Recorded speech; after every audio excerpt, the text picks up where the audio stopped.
Class 10 UP board के छात्रों की हिंदी पाठ्यपुस्तक में संकलित काव्यखंड का पहला अध्याय पद जो कि सूरदास जी द्वारा रचित है।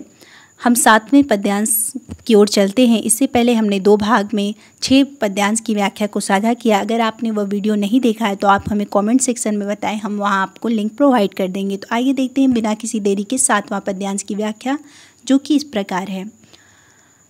उधो मोहि ब्रज बिसरत नाही। बिसरत मतलब भुलाया। वृंदावन गोकुल वन उपवन सघन कुंज की छाई। सघन मतलब घने। प्रात समय माता जसुमती और नंद देखी सुख पावत। माखन रोटी दहियो सजायो अति हित साथ खवावत। गोपी ग्वाल बाल संग खेलत सब दिन हसत सिरात।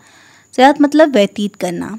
सूरदास धनी धनी ब्रजवासी जिनसो हित जदुतात। जदुतात मतलब श्री कृष्ण के लिए कहा गया है, यानी संपूर्ण संसार के जो पिता हैं। प्रस्तुत काव्य पंक्तियों में कंस को मारकर जब श्री कृष्ण मथुरा में रह गए हैं तो उन्हें ब्रज की बहुत याद आ रही है।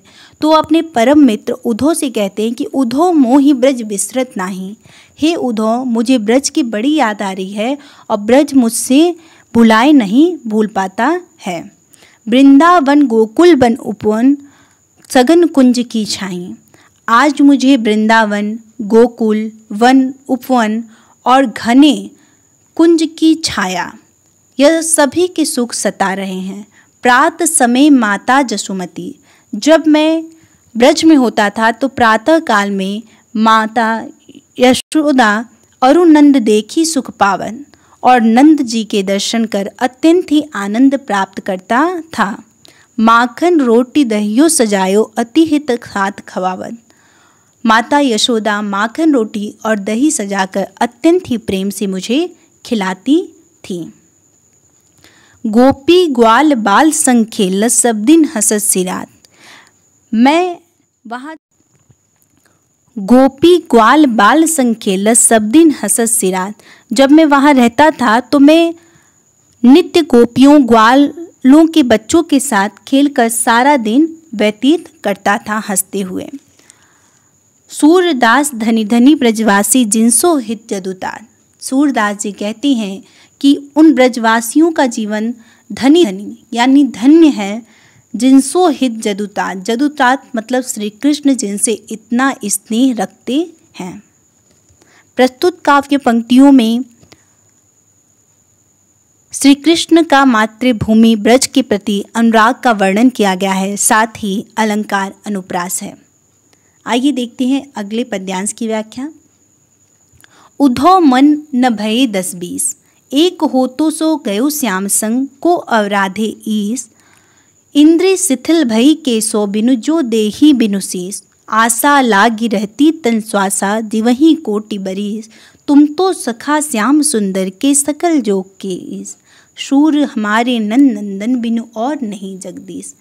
प्रस्तुत काव्य पंक्तियों में उद्धव जी गोपियों को योग का संदेश देने के लिए मथुरा से गोकुल पधारे हैं। योग की शिक्षा ग्रहण करने में गोपियां अपनी असमर्थता व्यक्त करती हुई कहती हैं कि उद्धव मन न भये 10-20।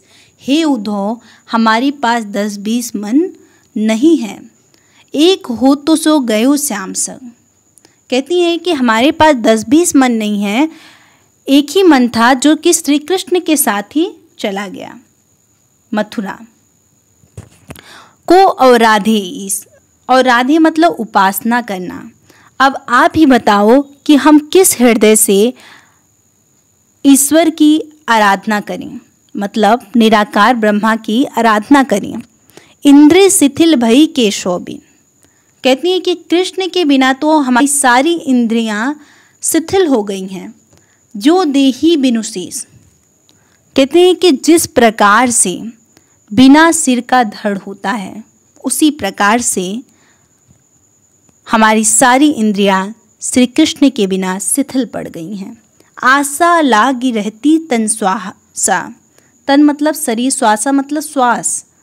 कहती है कि हम तो इसी श्री कृष्ण के आगमन की आशा में ही शरीर में श्वास हमारी अटकी हुई है।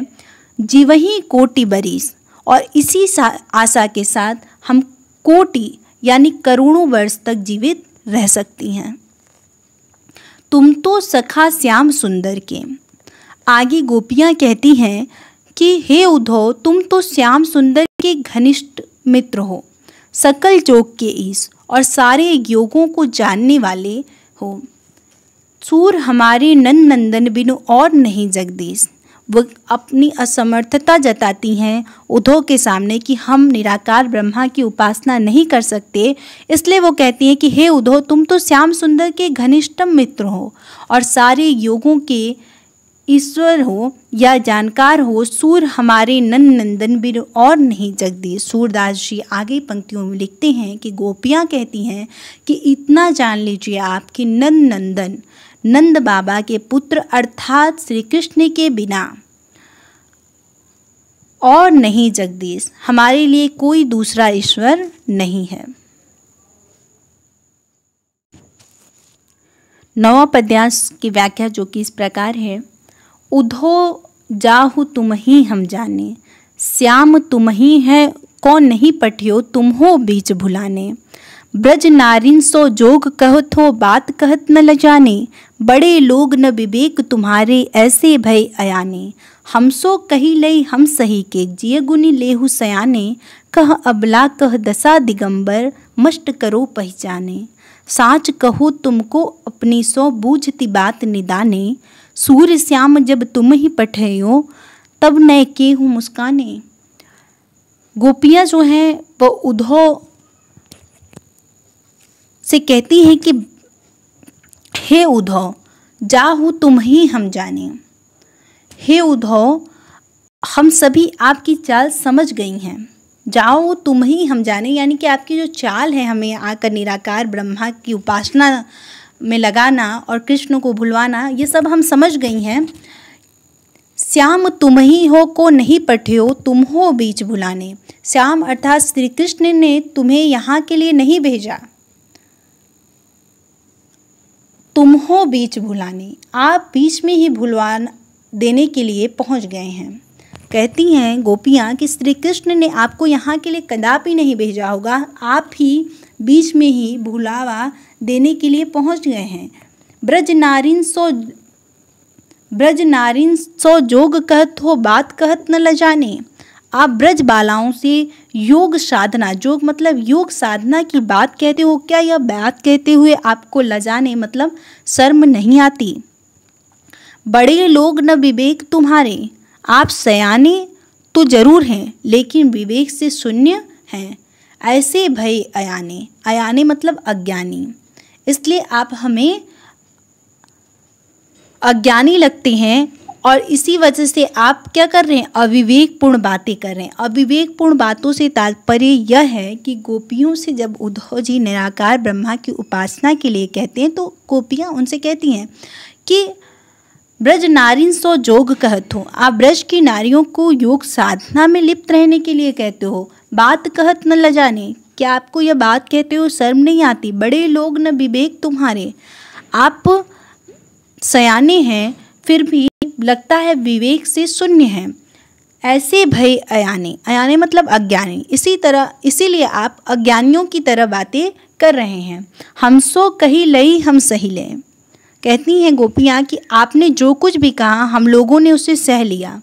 जिय गुण ले हुसयाने, लेकिन आप स्वयं अच्छी तरह से विचार करके देखिए कि कह अबला कह दशा दिगंबर, मष्ट करो पहचाने। मष्ट करो मतलब चुप रहो।